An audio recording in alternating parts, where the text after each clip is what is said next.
Mets open up a series against the Giants. Wheeler on the mound. Mets did some damage to the Phillies this weekend, so they gave them a hard time. They can play spoiler, that's for sure. Mike and Tom's River. What's up, Mike? Mike, thanks a lot for taking the call. What's going? Always great talking to you. Thank you. What's up? There's two people. I want to ask you about the Yankees rotation, but there's two people I would absolutely love you to talk to during this baseball season. I know I asked you last year. One is Larry Bowa, who I love when you have. Yeah, I like Larry Bowa. Yeah.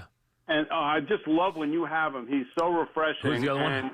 The other one is, and you've never done this before, Mike, but if you could talk to Dr. O'Brien just about Yankee injuries, just to get some kind of perspective, because he'll tell us about the heel.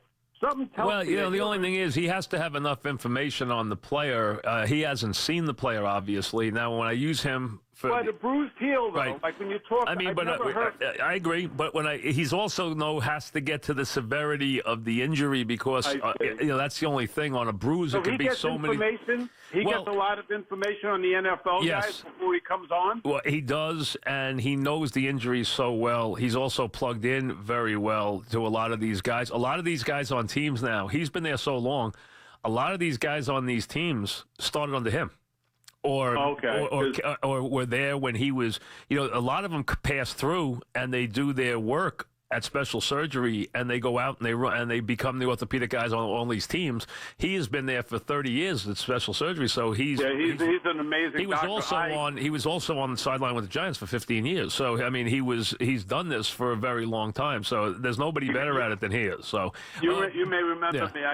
I said it last time. Your son took the picture of me in the sitting position. I got you.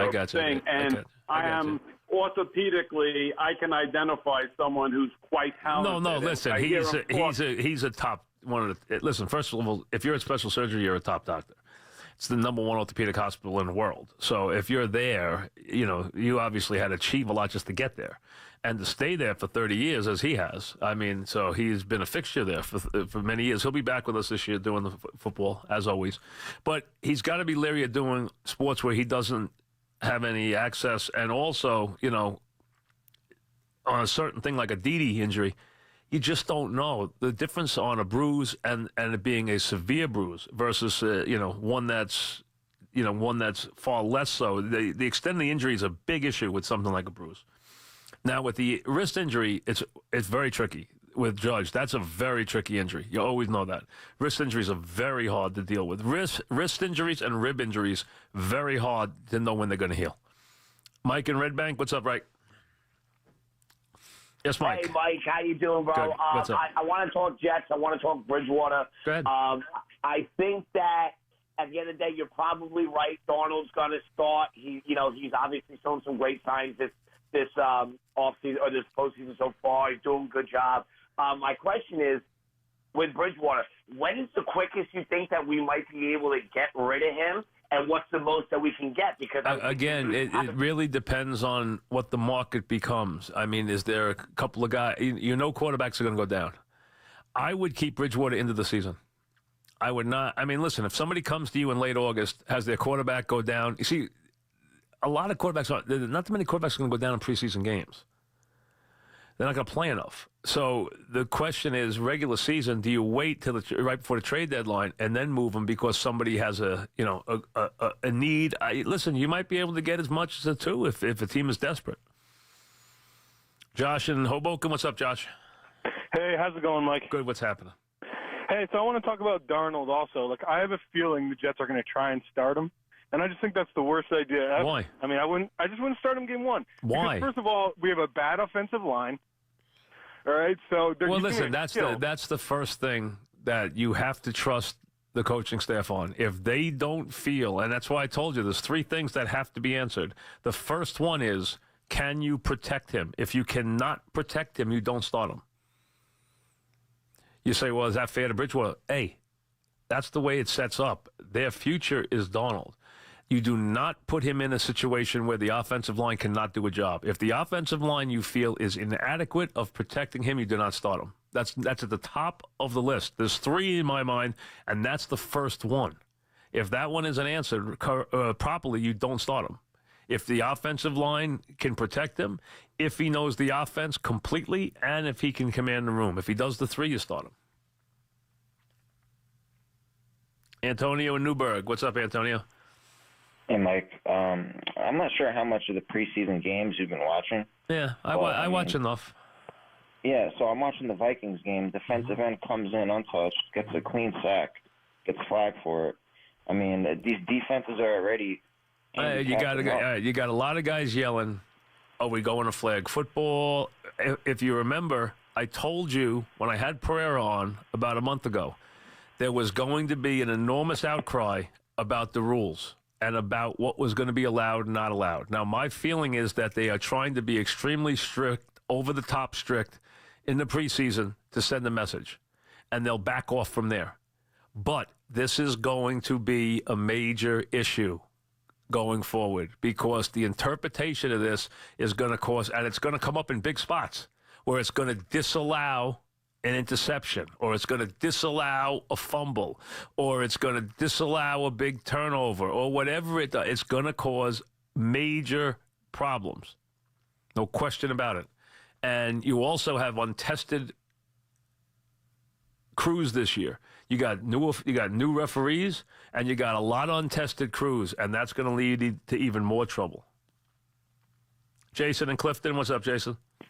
Mike, the Giants' offense is atrocious the last 2 years. They led the league in drop passes. They got a new offensive coordinator, and now, their approach is to not play Eli and Odell.